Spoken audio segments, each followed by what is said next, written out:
अस्सलाम वालेकुम। कैसे हैं आप लोग सब? उम्मीद है सब खैरियत से होंगे और अपने अपने घरों में खुश और आबाद होंगे। आज बहुत टाइम बाद मैंने दोबारा से एक व्लॉग रिकॉर्ड किया है। आई होप वो आपको पसंद आएगा। यहाँ पर मेरा स्लैब का कलर ये था जो नॉर्मल मार्बल कलर होता है, पीच कलर का। तो यहाँ पर मैंने ये शीट्स दराज से ऑर्डर करी थी। बहुत फेमस हैं आजकल दराज पे, हर कोई बहुत ऑर्डर कर रहा है। और मैंने एक ऐसे स्टोर से ऑर्डर किया जहाँ इनकी रेटिंग 4.8 डाल के एंड 63 रिव्यूज़ जिसके ऊपर मौजूद थे। तो मैंने ये शीट्स मंगवाई हैं और बहुत अच्छी आई और लगकर तो बहुत अच्छी लग रही हैं। आप लोग देखिएगा, काउंटर टॉप लग ही नहीं रहा कि यहाँ देखें मैं इसको पेस्ट कर चुकी हूँ, पता ही नहीं चल रहा कि ये जो है कोई शीट लगी हुई है। मगर इसको लगाना ना इजी नहीं है। मैंने 5 शीट्स का सेट मंगवाया था और मेरी एक शीट मैंने बिल्कुल ज़ाया करी है, क्योंकि इसको लगाने की एक पर्टिकुलर ट्रिक होती है। आप यूट्यूब पे ना वो ट्रिक सर्च करिएगा, मतलब आप स्टिकर हटाते जाएं, पेस्ट करते जाएं किसी चीज़ से इस तरह से कि एयर बबल्स उसके अंदर से निकलते जाएं, तो ये अच्छी लगती है। तो जो मैंने लगाई है ये लग तो गई है, लेकिन ये बहुत ज़्यादा जिसे कहते हैं ना स्मूथ नहीं लगी है। बट ये कि अच्छा एक्सपीरियंस है। अब नेक्स्ट टाइम के लिए मेरा इरादा है कि नेक्स्ट टाइम अगर ये ख़राब होती है, चेंज होती है, मैं इसको यूज़ करूँगी, आप लोगों के साथ व्लॉग्स शेयर करूँगी। इस पर गर्म चीज़ें, पानी और ये सब, पानी वाले एरिया में मुझे लग रहा है कि इसकी स्टिकनेस बहुत अच्छी नहीं है। But overall it is a good product. और इस प्राइस में 1500 की प्राइस में अगर आपको काउंटर टॉप पूरा जो है रिन्यू होके मिल जाता है, तो I think it's not a bad choice. तो ये मेरा किचन आपको नज़र आ रहा है, मुझे बहुत अच्छा सा लगा था। मैंने अच्छी सी शीट लगाई थी, मैंने कहा वाई नॉट मैं आज आप लोगों को एक बहुत ही मज़े की काली दाल की रेसिपी भी बताऊं जो मेरे घर में जिस तरह बनती है। और आप बिलीव करें, आप इस तरीके से बनाएंगे तो आपको पसंद बहुत आएगी, क्योंकि एक बहुत ही अच्छा सा इन्हांसिंग का सा फ्लेवर आता है इसके अंदर। मोस्टली लोग काली दाल के अंदर लहसुन पकते में नहीं डालते, बघार लगाते हैं, और यहाँ मैं बघार और लहसुन दोनों डालती हूँ। इस दाल के लिए आप क्या करें कि मैंने 2 पैन देखें, एक में सिर्फ पानी चढ़ाया हुआ है मैंने बॉयल होने के लिए, और दूसरे के अंदर मैंने काली दाल को बॉयल होने के लिए रख दिया है। जैसे ही बॉयल आ जाएगा काली दाल का, वो पानी मैं फेंक दूँगी। और यहाँ पर काली दाल के अंदर हम बहुत ही कम इंग्रेडिएंट्स के साथ इस दाल को प्रिपेयर कर लेते हैं। जो ढाबा स्टाइल दाल्स होती हैं ना, जिसमें बहुत कुछ डल रहा होता है, ऐसा कुछ भी नहीं जा रहा होता। जस्ट आप ये कहें 3 to 4 इंग्रेडिएंट्स रेसिपी है ये। मैं इसके अंदर हल्दी डालती हूँ, कुटी हुई लाल मिर्च डालती हूँ, नमक जो है दाल गलने के बाद जब मैं इसको घोट लेती हूँ तब डालती हूँ, और सिर्फ बघार लगाते हैं। और पुदीना इसमें एक अच्छा सा फ्लेवर लेकर आता है, तो पुदीना हरी मिर्चें काट कर हम जब जैसे कहते हैं ना दम वाले पॉइंट के ऊपर वो डाल के थोड़ा सा पकाते हैं, दाल को जितना पानी रखना होता है वो ऐड करके उसको पकाते हैं, और उसके बाद मैं इसमें लहसुन और ज़ीरे का बघार लगा देती हूँ। तो कोई बहुत ज़्यादा इंग्रेडिएंट्स नहीं है। आप देखें, आपको वीडियो देख के और ज़्यादा क्लियर हो जाता है ना कि कैसे बन रही है। देखिए यहाँ मैंने पानी कन्वर्ट कर दिया, उस वाले पैन का पानी, सॉस पैन का पानी मैंने यहाँ डाल दिया है, और अब यहाँ मैं इसके अंदर हल्दी और कुटी हुई लाल मिर्च ऐड कर दूँगी। तो आप ये रेसिपी ज़रूर देख के ट्राई करिएगा, और अगर आपको पसंद आए ना तो प्लीज़ प्लीज़ मुझे कमेंट करके ज़रूर बताइएगा। इन द मीनवाइल मैं आपको ये बताती हूँ कि मैं एक वर्किंग वूमेन हूँ, और मैं जॉब के साथ किस तरह ये सारी एक्टिविटीज़ मैनेज करती हूँ। पिछले कुछ दिनों में बकरा ईद के बाद से गोश्त गोश्त गोश्त इतना खा लिया है कि अब गोश्त अच्छा नहीं लग रहा, तो हम लोग दोबारा से थोड़ा सा दाल और सब्ज़ी की तरफ कन्वर्ट हो गए हैं। तो यहाँ पर जो है मैं आपको आज काली दाल की रेसिपी दिखा रही हूँ। ये मैंने इतनी सारी दाल बना ली है, मेरी फैमिली में ज़्यादा लोग नहीं हैं, मैं और मेरे हस्बैंड होते हैं सिर्फ घर के अंदर। तो ये जो मैंने बना ली है ना, ये भी इतना होता है कि ये 2 दिन चल जाता। तो आप ये समझें कि मैं जो हूँ एज़ अ वर्किंग वूमेन, मैं इतना खाना बना लेती हूँ कि नेक्स्ट डे मेरे लंच के लिए, क्योंकि मेरे हस्बैंड का लंच तो उनके ऑफ़िस की तरफ से ही होता है, वहाँ पर लंच की फैसिलिटी मौजूद है।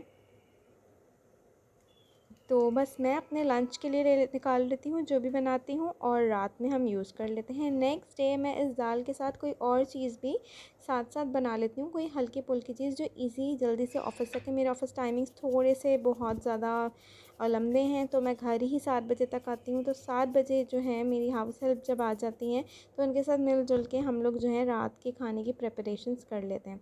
मुझे पता है बहुत सारी वर्किंग वुमेंस भी ऐसी होंगी जिन्होंने घर में हाउस हेल्प जो है नहीं रखी हुई होगी और सारा काम खुद ही मैनेज करती होंगी।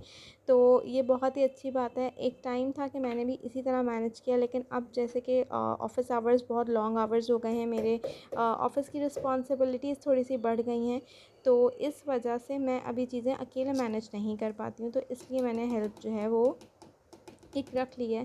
लेकिन अगर आप अपने घर का काम खुद करें ना तो वो बहुत अच्छी बात होती है। और बेसिकली जो मेन काम होता है ना, मेन जैसे कहते हैं ना हम देसी ज़बान में हांडी पकाना, तो वो तो अपने घर का औरत खुद ही करे तो ही अच्छा लगता है। तो ये काम तो मैं खुद ही करती हूँ। उनसे अक्सर मैं रोटी बनवा लेती हूँ, या फिर जो है बाकी चीज़ों में वो मुझे हेल्प आउट कर देती हैं, सारी वेजीज़ काट के दे देती हैं और बाकी सारे काम जो ऊपर के होते हैं ना, बस जिसके बाद मुझे हर चीज़ प्रिपेयर मिले और मैं बस झटपट पका दूँ। तो आज वो नहीं आई थी, तो मैंने इसलिए ज़्यादा इजी ऑप्शन ये काली दाल का जो है सिलेक्ट किया। और मैंने जैसे ही इसमें बघार डाल दिया, मैं इसको कवर कर देती हूँ ताकि बघार का अपना फ्लेवर आए। यहाँ मैं आपको एक लुक दिखा देती हूँ अपने इस काउंटर टॉप की, जो कि मैंने आज ही चेंज किया है। तो ये देखें, यहाँ मैंने एक अच्छा सा येलो कलर का वाज रख दिया है। वो मैं मरी से लेकर आई थी एक ट्रे, उसके अंदर मैंने कुछ पॉट्स जो कि कुछ जार्स जो कि बहुत जल्दी जल्दी रोज़ ही यूज़ हो रहे होते हैं, ईज़ी एक्सेस के लिए मैंने काउंटर टॉप पे रख ली। तो आज कल चल रही हैं मेरे हस्बैंड के साथ मेरी ड्राइविंग क्लासेस, मैं लर्न कर रही हूँ। ये मैं फ़र्स्ट टाइम अपना एक्सपीरियंस शेयर कर रही हूँ कि मैं रोड पे ख़ुद से गाड़ी लेके निकली हूँ। मेरे साथ मेरा भाई बैठा हुआ है, और जो है पीछे जो ये वीडियो बना रहे हैं मेरे हस्बैंड और मेरा एक और ब्रदर जो है, वो बाइक पे थे साथ साथ कि कोई कोई मिसहैप ना हो, या मतलब मुझे प्रोटेक्ट करने के लिए आप समझ लें, या लोगों को ये इन्फॉर्म करने के लिए कि एक न्यू लर्नर जो है गाड़ी चला रही है, तो आप लोग थोड़ा सा ख्याल करें। तो ये मेरी क्लास हो रही थी, और ये है नेक्स्ट मॉर्निंग ऑफिस जाने की तैयारी है हम दोनों की। मैं पहले जा रही होती हूँ, इसलिए मैं जल्दी जल्दी उठ के सारे अपने काम निपटा रही होती हूँ। अपने हस्बैंड का नाश्ता बना के रख के जा रही होती हूँ। ये उठते हैं थोड़ा सा लेट, कि मैं निकल जाती हूँ 8:15 के अराउंड घर से, मेरी वैन आ जाती है, और मेरे हस्बैंड उठते हैं 9 सवा 9 के दरमियान। तो मैं चाय और सब बना के रख जाती हूँ, वो फिर गर्म कर लेते हैं इजीली माइक्रोवेव में। और नाश्ता तो हम लोग को गर्म का इतना इशू नहीं होता, हम बाहर रूम टेम्परेचर पे रखी हुई चीज़ इजीली खा लेते हैं। तो बस मैं यहाँ डबल रोटी के स्लाइसेस जो हैं वो टोस्ट कर रही हूँ। ऑफ़िस डेज़ के अंदर ये सबसे इजी वाला नाश्ता होता है। और जो है मैं टोस्टर में नहीं कर रही हूँ, हल्का सा घी लगा के मैं देसी तरीके से ही करती हूँ टोस्ट। और यहाँ मैंने अंडा जो है फेंट के रख लिया था, मैंने कहा इसी फ्राइंग पैन को यूज़ करते हैं।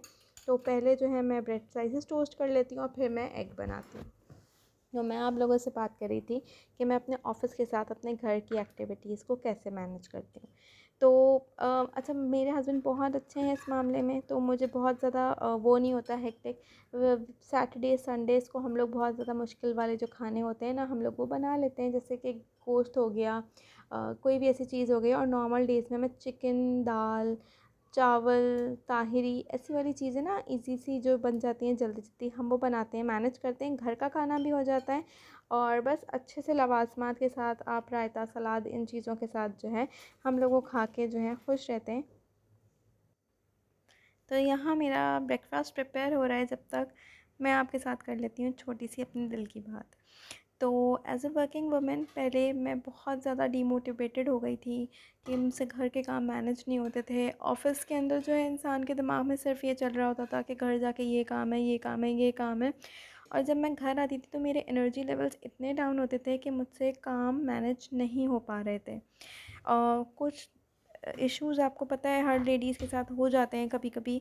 तो कुछ हार्मोनल इश्यूज़ होते हैं जिसकी वजह से आप weak, frustrated, stressed out feel कर रहे होते हो। कभी कभी ऑफिस की बहुत स्ट्रेस होता है, टेंशन होती है, काम होता है, आपकी डेजिग्नेशन ऐसी होती है कि आपके ऊपर बहुत रिस्पॉन्सिबिलिटीज़ होती हैं।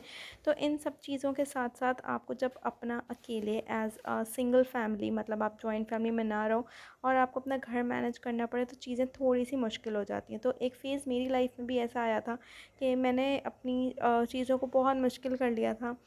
और शायद अपने घर से ज़्यादा मैंने जो है अपनी एक्टिविटीज़ इतनी ज़्यादा बढ़ा ली थी। ठीक है, आपका सोशल सर्कल होना चाहिए, आपके फ्रेंड्स होने चाहिए, आपका मिलना-जुलना होना चाहिए। बट मैंने इन कुछ दिनों में, कुछ मंथ्स में ये सीखा कि आपका घर आपकी फ़र्स्ट प्रायोरिटी होना चाहिए। आपका हस्बैंड आपकी फ़र्स्ट प्रायोरिटी होना चाहिए। आपके घर के काम आपकी फ़र्स्ट प्रायोरिटी होना चाहिए। और आप बिलीव करें, जब से मैंने अपनी ये रूटीन चेंज करी है, I am very much blessed कि मेरे घर में बहुत सुकून है, काम आराम से मैनेज हो रहे हैं। मैं ख़ुद स्ट्रेस्ड आउट और जो फ्रस्ट्रेटेड रहती थी, और वो चीज़ें ख़त्म हो रही हैं। एक हाउस हेल्प आती हैं, वो मेरा बहुत हाथ बटा जाती हैं, बहुत हेल्प कर जाती हैं। तो एक अच्छे ऐसे इंसान का मिल जाना जो आपको इतना ज़्यादा हेल्प आउट कर दे, वो भी बहुत बड़ी नेमत है अल्लाह की। तो अल्लाह की हर नेमत का शुक्र अदा करना चाहिए, और मैंने अल्लाह की अब हर नेमत का शुक्र अदा करना शुरू कर दिया है। तो जब से जो है जितना है उसमें इंसान खुश है ना, तब से अल्लाह ताला ने नवाजना भी भरपूर शुरू कर दिया है। तो बस एक छोटी सी आपसे दिल की बात मेरी ये है कि अगर आप लोग अपने हालातों से परेशान हैं, फ्रस्ट्रेटेड हैं, स्ट्रेस्ड आउट हैं, बैठें, सोचें, वे आउट निकालें, अपने जो सबसे करीबी हैं ना उनसे शेयर करें। मैंने अपना मसला फिर अपने हस्बैंड से शेयर किया और फिर मैंने उनसे पूछा कि मैं किस तरह चीज़ों को मैनेज करूं। आपका सबसे अच्छा जो कहते हैं ना मुखलिस आपका जो है ना वो आपके अपने ही हो सकते हैं। ऐसा नहीं है कि दोस्त मुखलिस नहीं होते और ऐसा नहीं है कि फ़ैमिली के और लोग मुखलिस नहीं होते। लेकिन मुझे लगता है कि हर किसी की ज़िंदगी में एक शख्स ऐसा होता है जो बहुत ज़्यादा मुखलिस होता है और उसी से आपको सबसे सही मशवरा मिलता है। और वो मशवरा मिलता है कि अगर जिस सिचुएशन में आप हैं अगर वो होते तो वो क्या करते, वो वाला जो मशवरा होता है ना वो बेहतरीन मशवरा होता है। दूसरा मेरा आप लोगों को एक सजेशन मशवरे ना हर एक से लेने नहीं चाहिए, बट आजकल के हालात में मशवरा मांगो ना मांगो, मशवरा देने के लिए हर कोई तैयार बैठा होता है। आपकी ज़िंदगी के हालात के ऊपर तबसरा करने के लिए हर कोई तैयार बैठा होता है। तो आई थिंक हम लोगों को वो एक I don't want to use this word कि आपको शटअप कॉल देनी आनी चाहिए फ़र्स्ट दफ़ा में कि नेक्स्ट टाइम ना वो चीज़ हो ही नहीं और आप लोगों को पता हो कि इसको बोलने का फ़ायदा नहीं है क्योंकि इसने सुनना नहीं है। क्योंकि जिस दिन आप उनकी बातों से इफ़ेक्ट होना शुरू हो जाएंगे ना, आप वाकई फ्रस्ट्रेशन और डिप्रेशन में जाना स्टार्ट हो जाएंगे। तो मैं अपने एक स्पेस से बाहर आई हूँ जिसमें मुझे शायद लोगों की बातों से बहुत फ़र्क पड़ता था, मुझे बहुत टेंशन होती थी, मुझे बहुत परेशानियाँ रहती थी। मुझे कोई कुछ कह देता था या बता देता था तो related to anything, any situation मेरी लाइफ की या मेरे बारे में या मेरी पर्सनैलिटी के बारे में या किसी भी चीज़ के बारे में, तो मैं उससे बड़ा सोच सोच के ना उससे डिप्रेशन में चली जाया करती थी। तो उससे बाहर आने से सबसे बेहतर है कि अपना सर्कल छोटा करें, कम मिलें, अच्छे से मिलें, ना लड़ाई होगी ना झगड़ा होगा। कहते हैं ना दूर दूर दूर जो है वो मोहब्बतें रहती हैं, तो शायद ये चीज़ वाकई एक फ़ैक्ट है। तो और अपनों को पहचानें और उन्हीं से हेल्प मांगें और उन्हीं से मशवरे मांगें। हर एक को अपनी लाइफ का एक्सेस नहीं दें कि हर कोई आपके बारे में बहुत ज़्यादा डिस्कस कर सके। तो ये एक छोटी सी एडवाइस मेरी तरफ से, और प्लीज़ मेरा इस व्लॉग को देख के पूरा चाहिएगा जो मैंने सुबह की अपनी रूटीन आपसे शेयर करी है। इतनी भाग दौड़ के अंदर भी मैंने रिकॉर्ड किया जस्ट आप लोगों के साथ एक अच्छी सी वीडियो शेयर करने के लिए। और अपने अपने ओपिनियंस बताएं, आप लोग ब्रेकफास्ट में क्या लेते हैं, अगर आप लोग भी वर्किंग वुमेन है तो झटपट आप लोग क्या बनाते हैं मुझे भी वो आइडिया दें। तो इफ़ मेरे घर में वो चीज़ खाई और पसंद की जाती होती है तो नेक्स्ट टाइम मैं वो रिकॉर्ड करके आप लोग ज़रूर दिखाऊँगी। अपना बहुत ख्याल रखिएगा, अपना बहुत बहुत ख्याल रखिएगा। मेरी वीडियो को ज़रूर लाइक और सब्सक्राइब करिएगा और जाइएगा नहीं, अल्लाह हाफ़िज़ मैं कर रही हूँ लेकिन मेरी वीडियो पूरी देख के जाइएगा। बाय बाय, अल्लाह हाफ़िज़।